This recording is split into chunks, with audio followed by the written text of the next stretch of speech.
Hey guys, welcome back to my channel Santo Updates.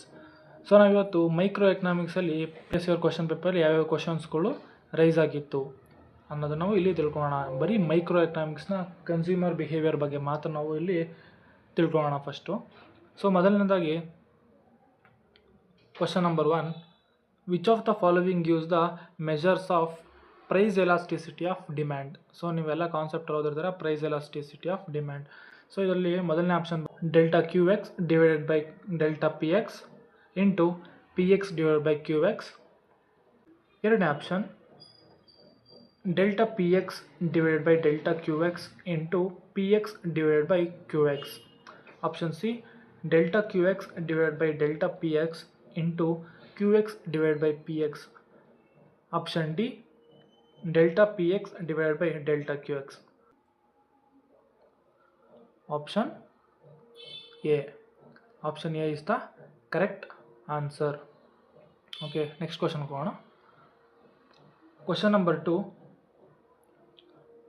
if the price consumption curve of a commodity is bending backward, then the commodity must be option A an inferior commodity, a perfectly elasticity commodity, option C normal commodity, option D giffen goods. The correct option is giffen goods. Okay, and next question number 3, assertion ಮತ್ತು reasoning. So ಈ assertion ಮತ್ತು reasoning ಅನ್ನೋದು ತುಂಬ important ಆಗಿರುತ್ತೆ. ಈ assertion ಮತ್ತು ರೀಸನಿಂಗ ನೀವು solve ಮಾಡಬೇಕು ಅಂದರೆ ಆ ಕಾನ್ಸೆಪ್ಟ್ ಬಗ್ಗೆ 100% ಕ್ಲಾರಿಟಿ ಇರಬೇಕು. ಸೊ ಇದನ್ನ ನಾವು ಯಾವ ಥರ ಓದಬೇಕು ಅಂತ ನಾವು ನೆಕ್ಸ್ಟ್ ಕ್ಲಾಸ್ನಲ್ಲಿ ಹೇಳ್ಕೊಡ್ತೀನಿ. ಹಾಗೆ ಈ ಕಾನ್ಸೆಪ್ಟಲ್ಲಿ ಅಸರ್ಷನ್ ಮತ್ತು ರೀಸನಿಂಗ್ ಏನಪ್ಪ ಅಂದರೆ, ಅಸರ್ಷನ್ ಅನ್ನೋದು ಒಂದು ಸೆಂಟೆನ್ಸ್ ಆಗಿರುತ್ತೆ. ಆ ಸೆಂಟೆನ್ಸು ಸರಿನಾ ತಪ್ಪಾ ಅನ್ನೋದಕ್ಕೆ ಒಂದು ರೀಸನಿಂಗ್ ಕೊಡಬೇಕು. ಆ ರೀಸನಿಂಗು ಸರಿ ಇದೆಯಾ ಅಂತ ಚೆಕ್ ಮಾಡಬೇಕು. ಓಕೆ, ಸೊ ಅಸರ್ಷನ್ ಏನಪ್ಪ ಅಂತಂದರೆ demand curve is vertical when the elasticity of demand is 0. So ಇದೊಂದು ಕಂಡೀಷನ್. ಓಕೆ, ಸೊ ನೆಕ್ಸ್ಟು ಅದಕ್ಕೆ ರೀಸನ್ ಏನಪ್ಪ ಅಂದರೆ marginal utility of A product is increasing. Marginal utility ಅನ್ನೋದು ಪ್ರಾಡಕ್ಟು ಇನ್ಕ್ರೀಸ್ ಆಗ್ತಾಯಿದೆ ಅಂತ ಒಂದು ರೀಸನ್ ಕೊಟ್ಟಿದ್ದಾರೆ. ಸೊ ಇದಕ್ಕೆ ಆಪ್ಷನ್ಸ್ ಏನಪ್ಪ ಅಂತಂದರೆ ಬೋತ್ ಎ ಆ್ಯಂಡ್ ಆರ್, ಅಂದರೆ ಅಸರ್ಷನ್ ಮತ್ತು reasoning are true and R is correct explanation. R ಅನ್ನೋದು ಕರೆಕ್ಟ್ ಎಕ್ಸ್ಪ್ಲೇಷನ್ ಆಗಿದೆ ಅಂತ. Next both A and R true but not correct explanation. Option C A is true but R is false, and option D A is false R is true.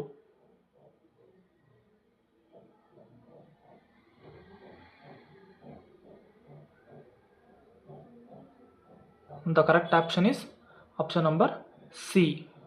A is true but R is false.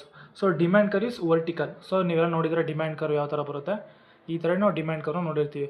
So ಇದು demand curve ಏನಾದರೂ vertical ಆಗಿತ್ತು ಅಂತಂದರೆ, so vertical ಅಂದರೆ ಈ ಥರ ಬರುತ್ತೆ. ಇಂದ elasticity of demand is 0. So ಇದು 0ನ ಇಂಡಿಕೇಟ್ ಮಾಡುತ್ತೆ.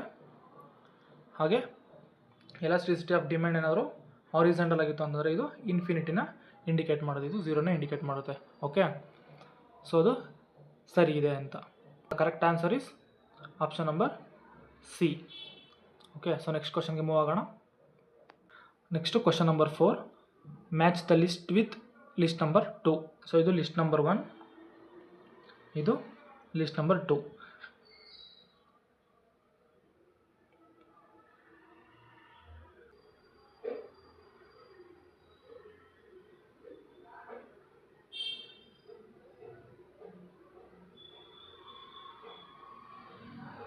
ಇಲ್ಲಿ ಕನ್ಸ್ಯೂಮರ್ ಸರ್ಪ್ಲಸ್ ಅಂತ ಫಸ್ಟ್ ಆಪ್ಷನ್ ಎ ಇದೆ.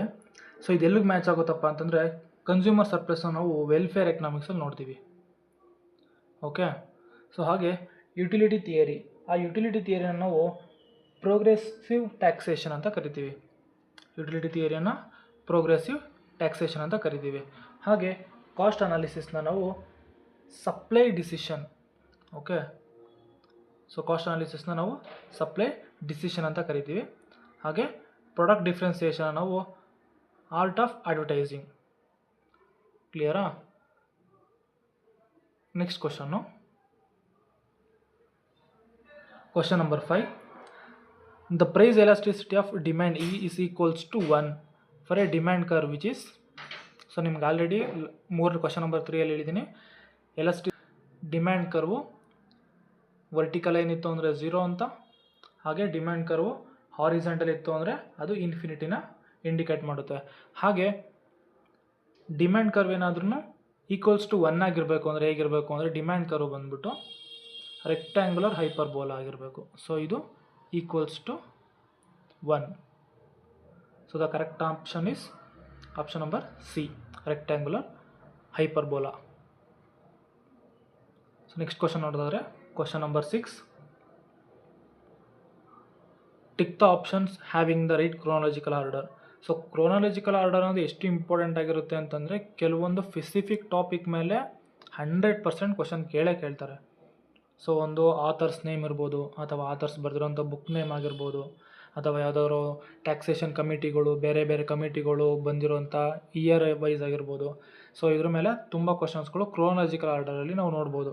ಆಲ್ಮೋಸ್ಟ್ 7 to 8 ಕ್ವಶನ್ ಇದೂ ಸಹ ಕ್ರೋನಾಲಜಿಕಲ್ ಆರ್ಡರಲ್ಲಿ 100% ಬಂದೇ ಬರುತ್ತೆ. ಸೊ ನೀವು ಯಾವ್ಯಾವ ಟಾಪಿಕ್ ಮೇಲೆ ಕ್ರೋನಾಲಜಿಕಲ್ ಆರ್ಡರ್ಸ್ನ ನೀವು ಕಾನ್ಸಂಟ್ರೇಟ್ ಮಾಡಬೇಕು ಅಂತ ನಾನು ನೆಕ್ಸ್ಟ್ ವೀಡಿಯೋದಲ್ಲಿ ಹೇಳ್ಕೊಡ್ತೀನಿ. ಸೊ ಕ್ವಶನ್ ಇದಕ್ಕೆ ಸರಿಯಾದ ಉತ್ತರ ಏನಪ್ಪ ಅಂದರೆ option number C. Okay, so ಫಸ್ಟಿಗೆ ಬಂದ್ಬಿಟ್ಟು tableau economic. So almost tableau ಅನ್ನೋದು ತುಂಬ ನೆನ್ಪಿಟ್ಕೊಳ್ಳಿ, ಏಕೆಂದರೆ ಫಸ್ಟು ನಮಗೆಲ್ಲ ನೆನಪಿಗೆ ಬರೋದು ಯಾವುದಪ್ಪ ಅಂದರೆ ಆ್ಯಡಮ್ ಸ್ಮಿತ್. ಓಕೆ, ಆ್ಯಡಮ್ ಸ್ಮಿತ್ಗೂ ಮುಂಚೆ ಬಂತು ಅಂದರೆ ಇದು ಟ್ಯಾಬ್ಲೋ ಎಕನಾಮಿಕ್.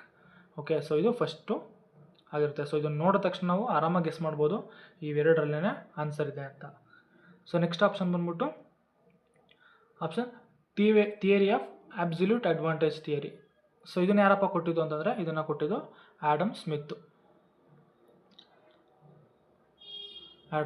ಓಕೆನಾ. ಸೊ ನಾವಿಲ್ಲಿ ಆಪ್ಷನ್ 3 ಅನ್ನೋದು ಸೆಕೆಂಡಿಗೆ ಬರುತ್ತೆ. ಹಾಗೆ Say's law of market, Adam Smith ಆದಮೇಲೆ ಬರೋದು Say's law of market, last ಬಂದ್ಬಿಟ್ಟು ಥಿಯರಿ ಆಫ್ ಸರ್ಪ್ಲಸ್ ವ್ಯಾಲ್ಯೂಗಳು. ಓಕೆ, ನೆಕ್ಸ್ಟ್ ಕ್ವಶನ್ ನೋಡೋದಾದರೆ question number 7. For an inferior goods income consumption curve and Engel curves are. So ಯಾವ ಥರ ಇರುತ್ತೆ, ಇವೆರಡು ಕರ್ವ್ಸ್ಗಳು ಯಾವ ಥರ ಇರುತ್ತೆ ಅಂತ ಕ್ವಶನ್ ಕೇಳಿದ್ದಾರೆ. ಅದು ಪಾಸಿಟಿವ್ಲಿ ಸ್ಲೋಪ್ಡ್ ಆಗಿರುತ್ತಾ, ಅಥವಾ ನೆಗೆಟಿವ್ಲಿ ಸ್ಲೋಪ್ಡ್ ಆಗಿರುತ್ತಾ, ಆರ್ ದ ಸೇಮ್, ಎರಡು ಸೇಮ್ ಆಗಿರುತ್ತಾ, ಅಥವಾ option D income consumption curve positively sloped and Engel curves are negatively sloped. ಯಾವ ಥರ ಇರುತ್ತೆ?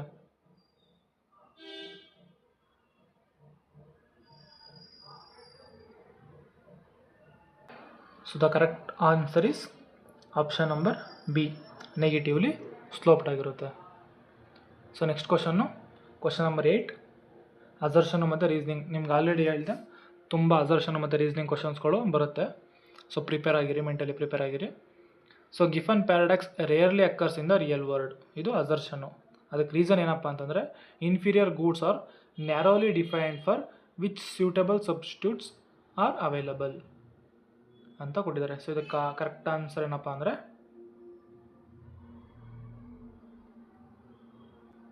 Option number B, both assertion and reasoning are correct and R is the correct explanation ಅನ್ನೋದು ಸರಿಯಾದ answer ಆಗಿರುತ್ತೆ.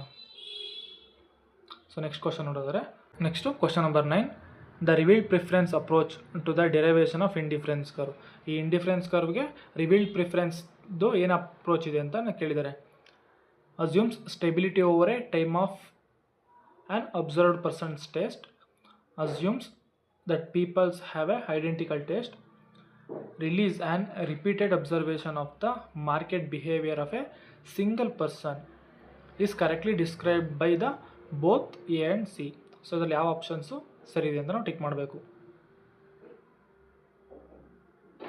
ಇದಕ್ಕೆ ಸರಿಯಾದ ಆನ್ಸರ್ ಯಾವುದಪ್ಪ ಅಂದರೆ option number D, both A and C. So ಈಗ ನಾವೇನು ನೋಡಿದ್ವಿ, ಈ 9 ಕ್ವಶನ್ಸ್ ಏನಿದೆ, ಈ ಕ್ವಶನ್ಸ್ ಎಲ್ಲ ಪ್ರೀವಿಯಸ್ ಇಯರಲ್ಲಿ ಬಂದಿರೋಂಥ ಕ್ವಶನ್ಸು. ನೋಡೋದಕ್ಕೆ ಸ್ವಲ್ಪ ಕೆಲವ್ರಿಗೆ ಸಿಂಪಲ್ ಅಂತ ಅನಿಸ್ಬೋದು, ಕೆಲವ್ರಿಗೆ ಸ್ವಲ್ಪ ಟಫ್ ಅಂತ ಅನ್ನಿಸ್ಬೋದು. ನಾವು ಬೆಟರ್ ಪ್ರಿಪ್ರೇಷನಿಂದ ಹೋದರೆ ಮತ್ತು ಚೆನ್ನಾಗಿ ರಿವಿಷನ್ ಮಾಡಿದರೆ ನಾವು ಈ ಕ್ವಶನ್ಸ್ನ ತುಂಬ ಈಸಿಯಾಗಿ ಸಾಲ್ವ್ ಮಾಡ್ಬೋದು. ಇದೇ ಥರ ಇನ್ನೂ ಹಲವು ಕ್ವಶನ್ಸ್ಗಳ ಜೊತೆ ನಾನು ನೆಕ್ಸ್ಟ್ ವೀಡಿಯೋದಲ್ಲಿ ಸಿಗ್ತೀನಿ. ಅಲ್ಲಿವರೆಗೂ ಯಾರ್ಯಾರು ನನ್ನ ಚಾನಲ್ಗೆ ಸಬ್ಸ್ಕ್ರೈಬ್ ಆಗಿಲ್ಲ ಅವ್ರು ದಯವಿಟ್ಟು ಸಬ್ಸ್ಕ್ರೈಬ್ ಆಗಿ. ಹಾಗೆ ಈ ವಿಡಿಯೋ ನಿಮ್ಗೆ ಇಷ್ಟ ಆಯಿತು ಅಂದರೆ ಲೈಕ್ ಮಾಡಿ. ಹಾಗೆ ನೀವು ಎಷ್ಟು ಕ್ವಶನ್ಸ್ಗೆ ಆನ್ಸರ್ ಮಾಡಿದ್ದೀರಾ ಅಂತ ನನಗೆ ಕಮೆಂಟ್ ಮಾಡಿ. Thank you.